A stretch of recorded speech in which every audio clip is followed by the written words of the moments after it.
The most famous and the most difficult part of the Boston Marathon is this half-mile stretch known as Heartbreak Hill. Why did they call it that? Well, by the time you get there, you've already run 20 full miles. You've just come up a series of smaller hills, and right when you're tempted to think that the worst is over, that the worst is behind you, you make this little turn, and there it is. The most difficult climb of all, staring you right in the face. And that's when you feel it, heartbreak. The Bible frequently compares the life of a Christian to a race, and in a lot of ways, it's a race that's sort of like a marathon. For starters, the goal of this race is not to win. We aren't in competition against anyone else. The goal is simply to reach the finish line. The goal is to keep going. The goal is not to give up.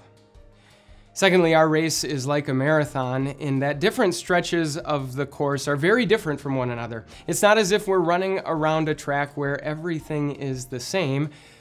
No, 1 minute it might feel as though we're running downhill with the wind at our backs. But then at another time, when we're already tired, when we're least expecting it, life takes a turn and there it is. An unbudgeted expense, a disappointing diagnosis, a rift in a very important relationship, and you feel it. Heartbreak.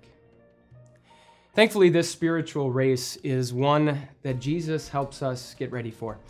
This week, I want to talk to you about what is sort of a pivotal week in the life of Jesus, one when he started to really talk to his disciples in crystal clear terms about the difficult path that lay ahead.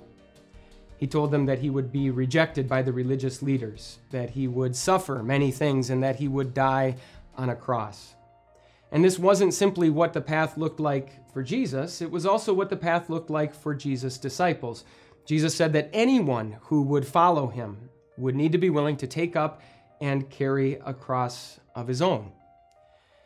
That doesn't sound like a very convincing sales pitch for someone who's trying to get people to follow him, and yet it is exactly what you and I need to hear.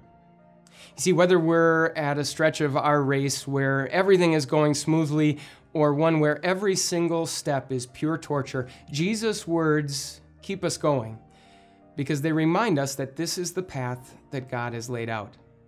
In the Psalms, King David puts it this way.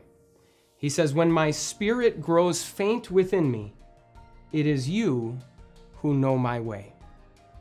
Our Savior Jesus wants us to know the truth about the path that lays ahead, so that even when we experience heartbreak, we'll be able to keep going.